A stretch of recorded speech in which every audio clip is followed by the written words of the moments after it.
Dugin və Solovyovun Azərbaycan və Orta Asiya ölkələri əleyhinə səsləndirdiyi fikirlər, hətta bizi müstəqil dövlət kimi görməməsi birbaşa Rusiya hakimiyyətinin, Rusiya rəhbərinin mövqeyidir. Mən belə düşünürəm.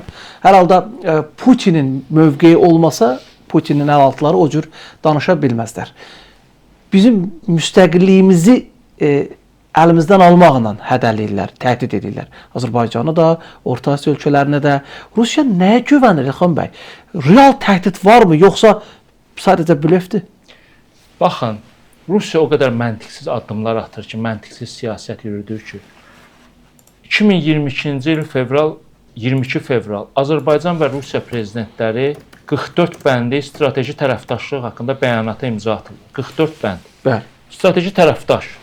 Amma görün bizim bu strateji tərəfdaş Azərbaycan əleyhinə nə qədər bu 4 ildə addımlar atdı. O zaman hələ Rus hərbçiləri Qarabağdaydı. Hələ biz Qarabağ məsələsini tam həll etməmişdik. Çünki Xankəndi hələ separatçıların nəzarətindəydi. Amma nə edirdilər bu Rus hərbçilər? Ermənistana separatçılar silah-sursat daşıyırdılar. Ərazilərimizin minalar bastırılmasına şərait yaradırdılar. Laçından keçirilirdi bütün silah-sursat. Budurmu strateji tərəfdaş? Amma buna rəğmən biz münasibətlərin normal olmasını istəyirik. Sonra durduqları yerdə təyyarəmizi vurdular.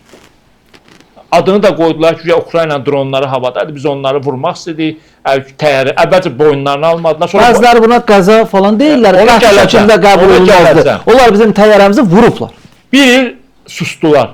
Keçən oktyabrın 9-da Rusiya prezidenti Müstəqil Dövlətlər Birliyinin zirvə toplantısı çərçivəsində Düşənbədə Azərbaycan prezidentində görüşdü. Nə dedi orada? Etiraf elədi, yarımçıq üzrxalı və dedi kompensasiya da ödəniləcək ölənlərin ailələrinə və yaralılara. Üstəgəl kim ki burada təqsirkardır, onlar cəzalandırılacaq. 2 ay sonra nə baş verdi? İstintaq Komitəsinin sədri Rusiyan Postrik açıqlama verdi ki, heç bir cinayət yoxdur. Bunu öz başına verənməzdi. İstintaqa xitam verdilər. Putinin təlimatı ilə, amma onda sual yaranır. Əgər Putin təlimatı ilə bu bunu deyibsə, onda Putin oktyabrın 9-da niyə deyirdi ki, biz kompensasiya ödəyəcəyik? Yəni məntiqlə hərəkət etmirlər. Durduqları yerdə Azərbaycanla münasibətləri gərginləşdirdilər. Hə? Bizi tərəfdaş adam. Biz Rusiya ilə münasibətlərin gərginləşməsini istəmirik. Niyə durduğumuz yerdə bu böyükdə dövlətlə, baxmayaraq ki, Ukraynada işğal bizim üçün arzu olunan deyil.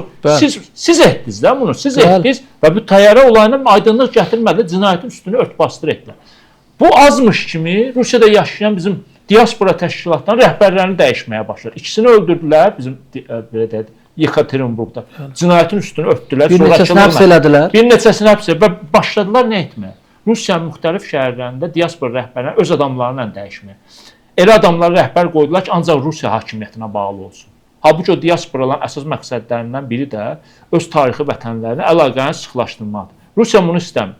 Və bütün bunlar varkən, hələ üstəlik də siz demiş, Kremlə bağlı dırnaqarası siyasi ekspertlər, jurnalistlər Azərbaycan əleyhinə yürüməyə başladılar. Solovyov bir tərəfdən, Dugin bir tərəfdən. Və tam haqlısınız. Bunlar onların öz şəxsi fikirləri deyil. Solovyov Rusiya dövlət kanalı... O qədər demokratik ölkədir ki, Solovyov orada azad fikir bildirsin. Solovyov Rusiya dövlət televiziya kanalının əsas aparıcısıdır. Bəli. Putinin əlindən neçə dəfə medal alır. Kreml ona desəydi ki, ay Solovyov, belə açıqlamalar vermə. Sən bizim Azərbaycanla, Qazaxıstanla, Özbəkistan münasibətlərini gəl, əksinə güya işdən çıxarılması məsələsi var idi, heç nə etmədilər. Dugin də həmçinin. Bunlar hürürlər. Tək bizim üstümüzə yox ha. Mərkəzi Asiya dövləti. Baxın, deyəlim ki, Rusiyanın Azərbaycanla münasibətlərində suallar var. Bəs Qazaxıstanla suallarınız yoxdur. Qazaxıstanla Şanxay Əməkdaşlıq Təşkilatı, Kollektiv Təhlükəsizlik Müqaviləsi Təşkilatı, Avrasiya İqtisadi Birliyi, Rusiya bir yerdədir. Rusiya öz müttəfiqinin ərazisinə də göz dikib. Ara sıra deyirlər Qazaxıstan adında dövlət olmayıb. Şimal hissəsi Rusiyanın olmalıdır. Halbuki vaxtilə Rusiyanın özü elə Qızıl Ordanın tərkib hissəsində olub Monqol xanlığının. Yəni bu cür məntiqsiz açıqlamalar əslində Rusiyanı Azərbaycanla yanaşı Qazaxıstandan uzaqlaşdır, Özbəkistandan uzaqlaşdır. Amma biz bu məsələlərə sıradan bir açıqlama kimi də baxmamalıyıq. Əgər bunu Solovyov, Dugin deyirsə, biz bilməliyik ki, bu Kreml bizə bunu deyir. Əgər Kreml bunu deyirsə, biz bu belə deyək də, biz öz alternativlərimizi düşünməliyik. Nədir bu? Bunu dövlət başçısı açıq dedi. Güclü ordu, çünki biz ordunu tək Ermənistana görə gücləndirmədik. Prezident Davosda da açıq dedi, Euronews kanalının sualına cavabında.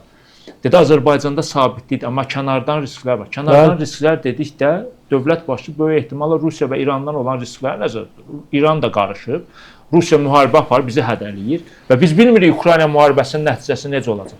Məğlub olsa Rusiyada mərkəzdən qaçma meylləri olacaq. Bunun da bizə mənfi təsirləri ola bilər, əgər dağılmağa başlasın.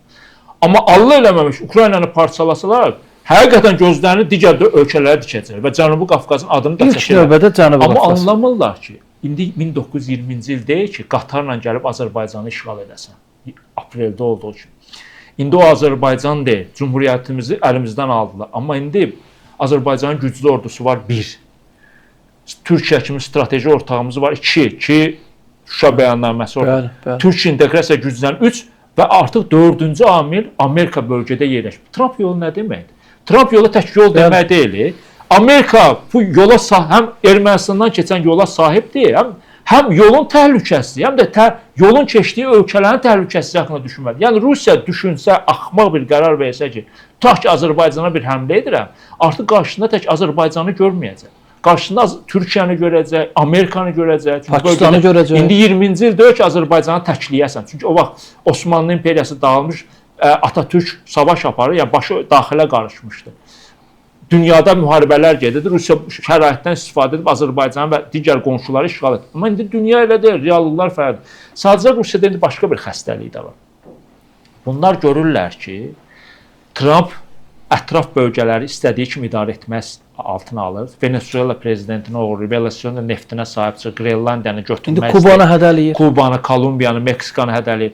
Rusiya düşünüb ki, Amerika öz ətrafında bunu edirsə, biz niyə öz ətrafımızdan bunu etməyək? Dugin də məhz buna görə bu sözləri deyib. Axı Rusiya Amerika qədər güclü deyildi. Super. İndi də Rusiya hara Amerika? Rusiya 4 ildir Ukrayna bataqlığında ilişib qalıb. Bilmir. 2 gün dedilər Ukrayna məsələsi olacaq ki, bayraq sancacağıq.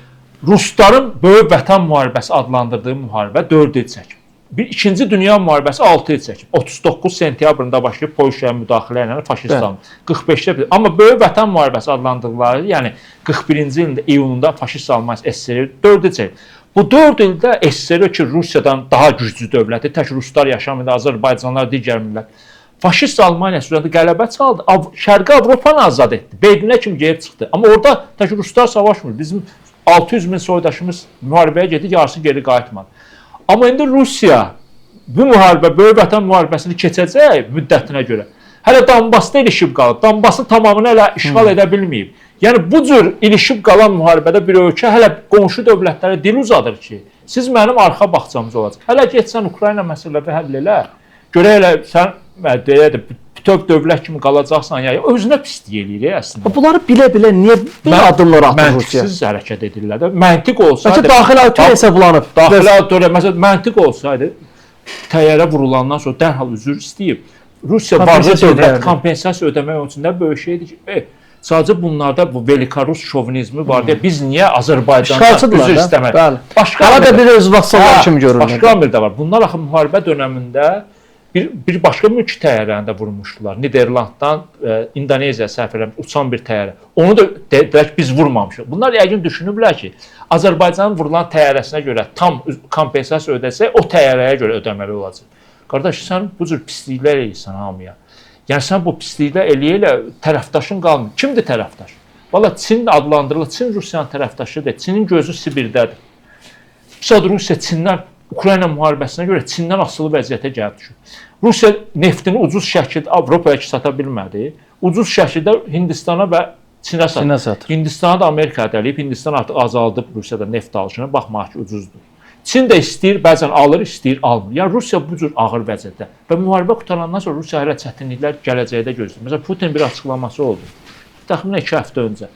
Dedi, Rusiyada demoqrafik vəziyyət ağırlaşır. Ağırlaşar da hər gün 1000 nəfər gəncin müharibədə ölür. Rus əhalisi azalacaq da, gələcək bu doğumlara da mənfi təsir edəcək və gələcəkdə bu müharibəyə görə mərkəzdən qaçma meylləri də güclənə bilər Rusiyanın özündə. Yəni nə qədər federasiya var. Məgər o Rusiyada yaşayan xalqlar bu müharibənin davamını istəyirlər, sadəcə qorxurlar səslərini çıxarmır. Amma bir gün səslərini çıxaracaqlar, onda da Rusiya üçün gec olacaq.